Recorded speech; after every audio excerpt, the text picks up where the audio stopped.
Thank you, Yanis. That was fantastic. Next, we'll be hearing from Álvaro Blázquez and Alba Alonso, who are members of Podemos in Edinburgh.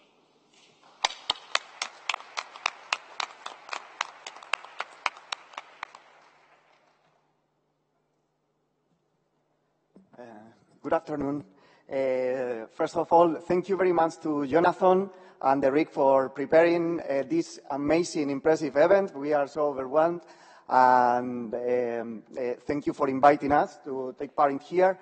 And also, thank you to you for coming, because without you, without the people and the audience, this couldn't be this success. We are Alba and Álvaro. We are Spanish. We live in Edinburgh. You can call us expats if you like. We are not career politicians. We are just ordinary people who want a change in our home country. I think we have that in common with you guys. We are going to do something slightly different. We are do like a small presentation, which is going to be like more educational than a traditional speech. Apart from that, I think our comrade Yanis from Syriza have said all 100% of support to all what you said. And we are here to share the experience of Podemos, which is the story of a lot of people getting organized, a lot of people like us, and the story as well of empowering the voiceless majority. Podemos is, let's see how it works. Yeah, there we go. Podemos is a new Spanish political party launched in January this year by a group of academics from the University Complutense of Madrid, together with a large group of activists, unionists, people, members of the trade unions, not unionists, don't get me wrong in that, and a lot of people trying to channel all the energy, the enthusiasm, illusion and will that was generated in the Indignados movement in Spain 3 years ago. The eruption of Podemos was considered as a political tsunami in the Spanish politics. When we presented our candidacy to the European elections, no one expected us to have this achievement that we had. We got over 1,200,000 votes, which was almost the 8% of the total voting. Thank you. That places us with 5 out 54 seats, like as the fourth political party in Spain in the European Parliament. Okay, the popular support is still growing, and after the elections, the polls every time were better and better.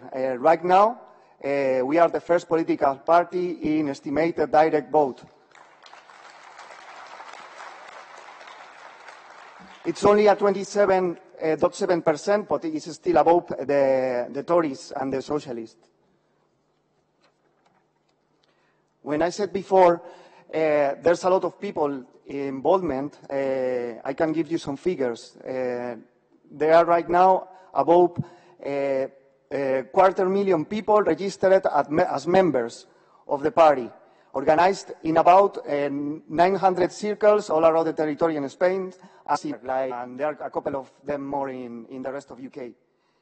There are also over 40 theme-based circles focusing in subjects such as feminism, trade unions, economy and employment, disabilities, ecology, and so on. But you are probably wondering, what's a circle? What's this thing? It's a space for direct participation, deliberation, and decision-making. There are assemblies where people can attend freely and participate in an horizontal way. They have a rotating moderator and a rotating secretary, which are looking after the agenda and taking the minutes of the meeting.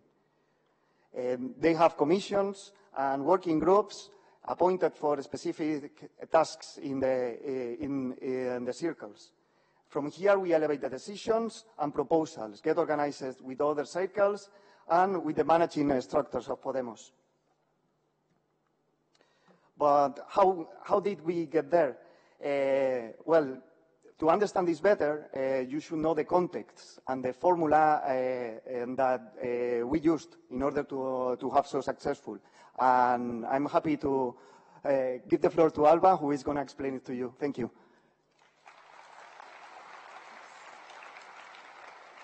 Yeah, why Spanish is witnessing such a phenomenon, and why Podemos is being so successful in shaking the Spanish political system to an extent. So, of course, the first element that helps understand is this phenomenon is the economic and the political context, of course.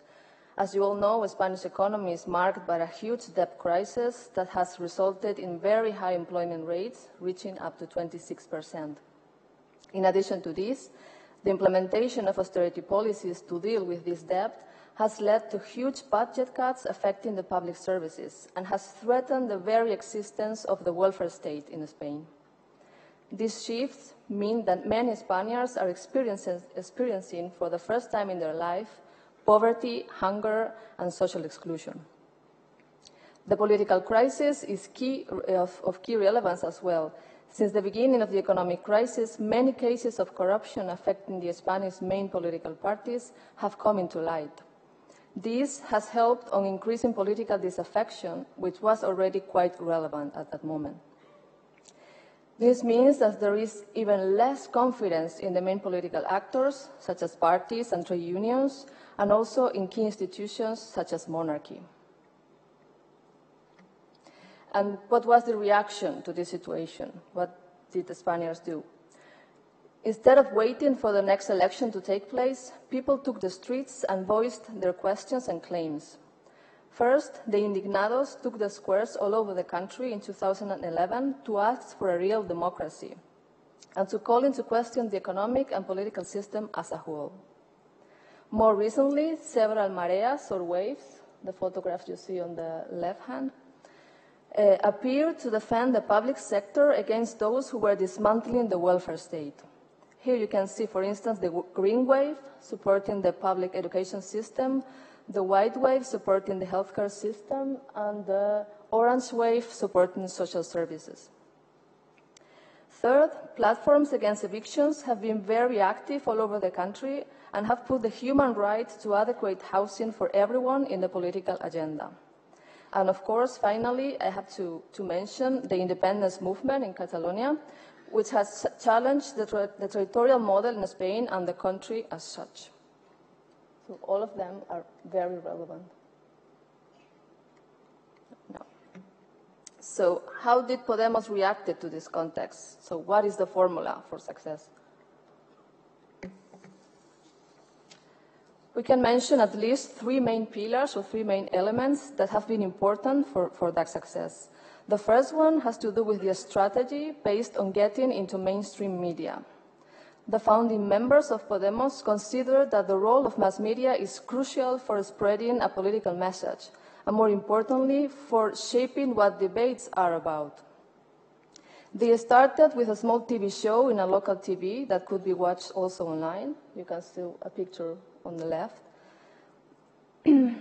And they invited people from all the political spectrum, transcending what mainstream media normally did in Spain, which was just gathering the left and right kind of parties. This strategy got the attention of the far-right media, which started to invite Pablo Iglesias, Podemos leader, to their shows as well. He progressively became more popular, and the mainstream media started to invite him too. Since his discourse resonated with what people were saying in the streets, he rapidly turned to be one of the most popular speakers in the political debate shows. By the time this happened, Podemos was launched, was created. The second element of paramount relevance for understanding Podemos' success is the discourse. As I said, Pablo Iglesias was building a discourse that resonated with what people in the streets were saying. Podemos replicated this same strategy and was responsive to the movement demands. It took this new common sense that was out there and articulated it.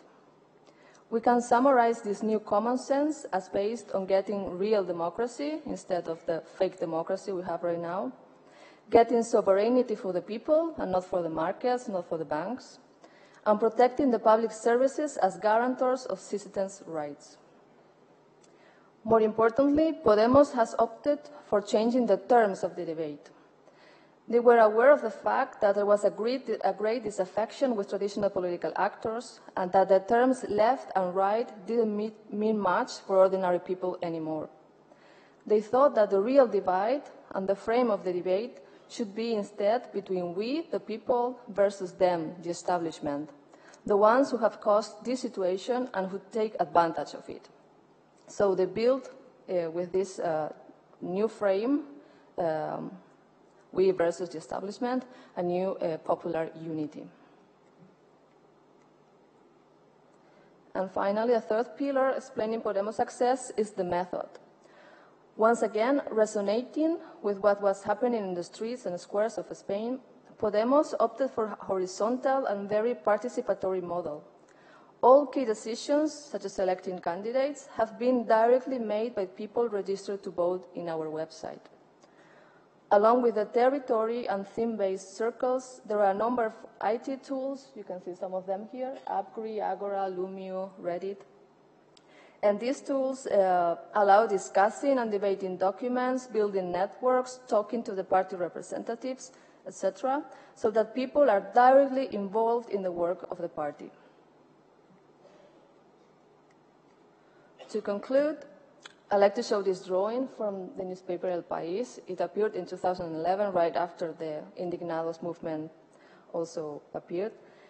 It's referred to this movement, but can be applied to Podemos nowadays. And it says, young people took the streets, and all of a sudden, all of the political parties got old. So it's time for making them look even older than that. Thank you very much.